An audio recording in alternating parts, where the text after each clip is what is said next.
When James stumbles across a strange building in the middle of the forest, his curiosity is immediately piqued when he figures out that it has no doors or windows. With a lot of effort, he managed to get a look into the structure and see what is going on inside. But moments after this, he starts running away from it as fast as he can. Only when he is at a safe distance does he call the police for help. But before we start our story, smash the like button, make sure to subscribe and hit the notifications bell so you won't miss any new stories. Driven by an insatiable curiosity, James was determined to see inside. He fashioned a makeshift ladder from a sturdy tree branch using his Swiss Army knife, and after much effort managed to climb up to a large barred opening on the second floor. Peering through, he was taken aback by the sight of mysterious machines humming quietly within. His heart raced with a mix of excitement and apprehension. Suddenly, a voice from inside startled him, causing him to lose his balance and fall. The impact injured his shoulder, but adrenaline surged through him, propelling him to flee the scene in fear for his safety. Once at a safe distance, James called the police to report his unsettling discovery.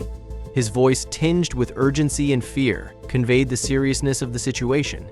The police, initially skeptical, were quickly convinced by the gravity of James's account and rushed to the scene. Upon arrival, they found James visibly shaken but coherent in his description of the bizarre building. The officers, intrigued and concerned, surrounded the structure. One officer climbed a ladder to peer inside, confirming James's fears. The situation was more alarming than anticipated, prompting the police to call for backup. James had sensed something was amiss during his hike, and his suspicions only grew when he spotted the building.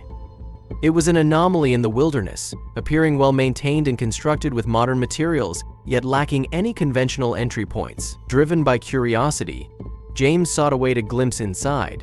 Despite the challenges posed by the building's design, the police, armed and cautious, entered the structure, uncovering a scene far more disturbing than James's initial description. The building's remote location and lack of access points raised questions about its purpose and the identity of those inside. The police's swift response and call for reinforcements underscored the seriousness of the situation, leaving James's discovery shrouded in mystery. When James shared pictures and his location with the officers, their interest piqued, suggesting he might not have been lying. They decided to send officers to investigate. However, the map showed no clear path to him, requiring either a 3-hour walk or a day's drive, both impractical during the busy season. The only viable option was to use the helicopter, a decision that proved wise given the urgency James conveyed. 5 officers were transported to the location in just 15 minutes.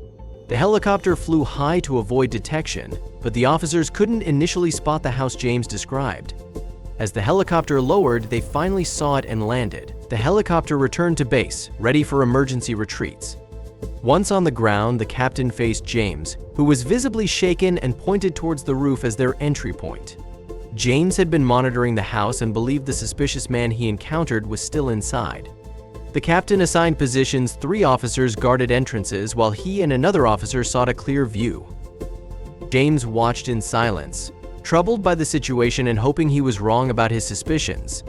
The officers devised a strategy to gain a view inside but couldn't discern what was happening. The interior was filled with machinery but lacked human activity, confirming James' account. Silence replaced the expected chaos, prompting the officers to act.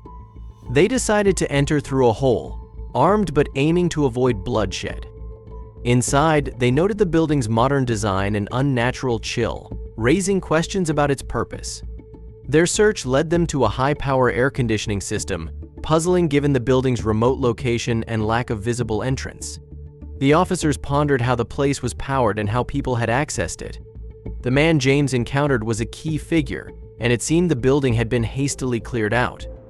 They wondered where the man had gone and what he had removed. As they explored, they discovered more signs of illegal activity.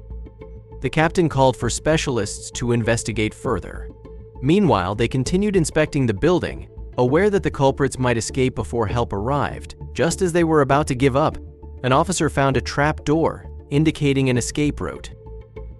The suspects had fled in a hurry, leaving the latch unsecured. 2 officers explored the tunnel, reporting it seemed endless. The captain was pleased they might solve the case before specialists arrived.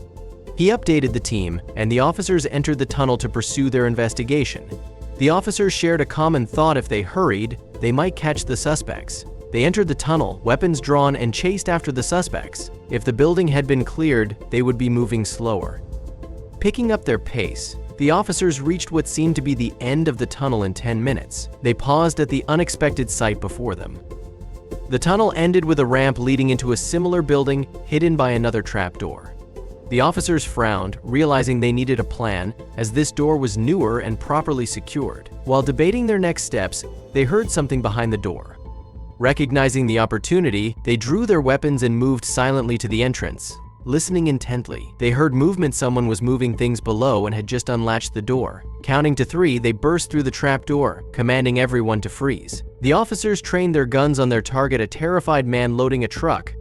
"Hands up," he surrendered. With the man in custody, the situation became clear. He explained that the building was an old factory that lost its permit soon after construction and was abandoned after years of appeal. However, this didn't explain the secret entrance. The man revealed that the building served as hidden storage for product ingredients, a secret kept by the owner. The tunnel and factory had been discovered, inspiring the group to use it for other purposes. Initially, it seemed like a fated opportunity. Local kids described it as a haunted house, and the group thought it would be perfect for private fun. Upon discovering the hidden building, they realized it was ideal for their business, unbeknownst to law enforcement. Once settled in the interview room, the man was willing to talk. He explained that the operation was a giant crypto farming scheme, hijacking power supply and utilities to power data mining machines and storage computers. The police listened as the story unfolded. The man admitted his role was to inspect the processor and ensure it ran properly. He had been doing just that when he spotted James. Seeing no other option, he wiped down the entire place, trying to eliminate evidence and fingerprints. He added that he hoped to transport the equipment to a more secure location and restart the operation. He had bet on a 24-hour window if the police had driven to the location. With nothing to hide, he cooperated fully. Finding the other members was easy. The man was eager to share, and most of the evidence was already in place. The case went to trial, and all illegal profits were confiscated and repossessed by the state. James was rewarded with a front row spread and commendation for finding and reporting the case. Thank you so much for watching. If you enjoyed this story, don't forget to hit that like button, subscribe, and ring the notification bell so you never miss another unbelievable tale like this one.